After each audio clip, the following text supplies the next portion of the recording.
नमस्कार दर्शक बंधु पुणी थे आपण मानकु आमर चैनल उत्कल न्यूज रे स्वागत। दर्शक बंधु राज्य सरकारी कर्मचारी पेंशन धारक मानक पई आज आसला एक बड़ अपडेट। राज्य सरकारी चाकरिया पेंशन भोगी मानक पई सरकार जारी करछन्ती नुआ घोषणा।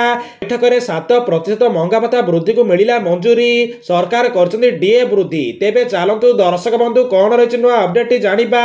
केते टंका बढ़िबो, केते टंका खाता को आसीबो, केउ माने प्रथमे यार लाभ पाइबे समस्त तथ्य जानिबा। तेणु वीडियोटी को शेष पर्यंत देखंतु। ता पूर्वरु वीडियोटी को लाइक करंतु, चैनलटी को नया कर आस्तिले चैनलटी को सब्सक्राइब करी पाखरतिया बेल आइकन को ऑल सेट कर रखंतु एवं वीडियोटी को निहाती भाबे शेयर करंतु। दर्शक बंधु आज सरकारी कर्मचारी पेंशनरक पई महंगा भत्ता वृद्धि संबंधी एक गुरुत्वपूर्ण अपडेट सामना को आसीची। जो सूचना मिली 7% डीए बढ़िया पे सरकार आज बैठक अनुमोदन करिसंती।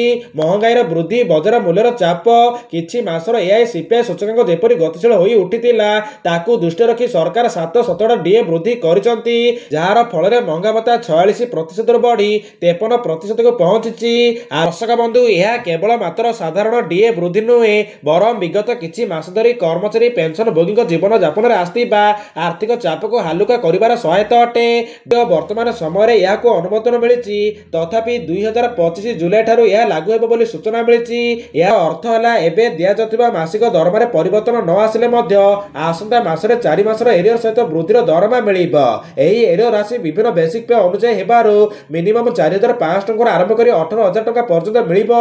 पेंशनर माने मध्य सही अनुपात रे लाभ पाइबे। तो दर्शक बंधु अपेक्षा करंतु आसंता मास्टर आपण माने पाइबाको जाउछन्ती 4 मासर बकेया डीए या सहित अधिक दरमा। तो यह थिला आजर एक बड़ अपडेट। जदि वीडियोटी भल लागिछि किबा इनफॉर्मेटिव होइछि ताहाले वीडियोटी को लाइक करंतु, चैनलटी को नया कर आस्तिले चैनलटी को सब्सक्राइब करी पाखरतिया बेल आइकन को ऑल सेट कर रखंतु एवं वीडियोटी को निहाती भाबे शेयर करंतु।